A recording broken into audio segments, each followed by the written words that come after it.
Welcome back, everybody. There's nothing worse than, that little tickle you feel in your throat when you just know you're about to get sick. Well, our guest today says you can actually keep that from ever happening again. It sounds kind of hard to believe. Dr. Raymond Francis joins us live now from Fort Lauderdale, Florida. Hi there, doctor. Hey, how are you? Good, good. I'm so glad we could make this work out. So you have this book that's called Never Be Sick Again, and that sounds amazing, but it's hard to believe. Well, it may be hard to believe because we don't experience that, but it's true. And the thing is this, here's what people need to know. The technology exists to not be sick. The information we already have is sufficient to prevent and reverse this epidemic of chronic disease that we have in America. And as you pointed out, you don't even have to have a cold. And I can tell you that I have had, in the past 26 years, I've had one cold, and I have a very good excuse for that one cold. So I'm 75 years old. I am in perfect health. I don't take any medications whatsoever. I have boundless energy. I have a clear mind. I don't have an ache or a pain in my body. I'm living proof that you can be healthy and you don't need to be sick. Now, I think I've kind of started to take it for granted that I'm going to get one cold every year, and I plan ahead for that, and I think a lot of people live like that. I can't imagine a life where you never even get a cold. So what are you doing? Well, I have to tell you, at age 48, I almost died.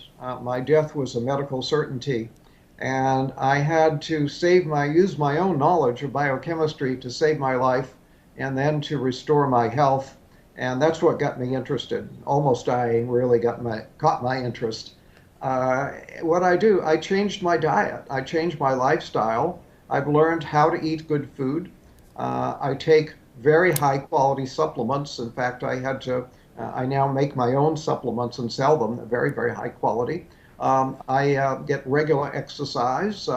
I meditate on a regular basis.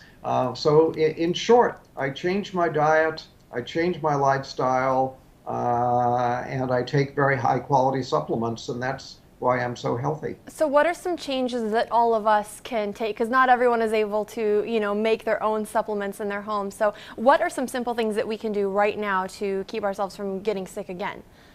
Okay, well, simple things. If you want to do one thing and only one thing, get off of sugar. Sugar is a deadly metabolic poison. And if you look at it from a biochemical standpoint as to what happens to you when you eat sugar, I wish I had a blackboard here right now and I could fill a whole wall with what happens when you eat just 1 teaspoon of sugar. Now, what about the sugar in, say, like fruit or apple juice or something like that? Well, apple juice, no, but fruit. If you eat a piece of fruit, that's okay. Okay. A fruit juice is not okay because you get too much bioavailable sugar and you get a sugar spike in your blood. But when you get a sugar, you can eat 1 teaspoon of sugar. Within 2 hours, your immunity will be reduced by 50%. And then people say, oh, I caught a cold. No, you didn't.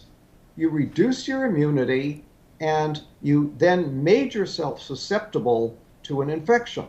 So that's why I don't get colds. I don't get infections because I keep my immunity strong. I don't eat sugar. All because of sugar. So that bag of jelly beans we've been passing around here in the newsroom ever since Easter, that's something that's hurting us. Bad idea. Bad idea. Yeah, you don't want to do that. Sugar, as I say, is a deadly metabolic poison. And what I mean by that is that it screws up all of your biochemistry. Just 1 or 2 teaspoons of sugar will throw your normal biochemistry into chaos for a period of 6 to 8 hours. And that's not very much sugar. It doesn't sound like a lot. Sugar. One cola drink has about 10 to 12 teaspoons. So you eat 1 to 2 teaspoons, your body is going to be in biochemical chaos for 6 to 8 hours. Now, health is when all of your biochemistry is balanced and all your chemistry is working right. When you eat sugar, you throw that balance out for 6 to 8 hours. So if you eat sugar in the morning, put some sugar in your coffee or have a breakfast cereal with a contained sugar, and then have more sugar at lunch and more sugar in the evening, guess what? Your body is going to be in biochemical chaos 24 hours a day. So And what's a good amount then to get on a daily basis? none, None. none, yeah. Uh, I'm in Sugar trouble. should be outlawed. Basically should be outlawed. We should not, and here we allow children, we don't allow children to smoke cigarettes. We don't allow children to drink alcohol, but we allow them to buy sugar and eat sugar.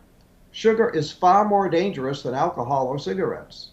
Really? Yeah, I was going to ask you, what do parents need to do? Because you're going to have a hard time convincing your child who wants candy right now that that's not good for them. Right. I understand the problem. I'm well aware of it. But you asked the question, what can people do?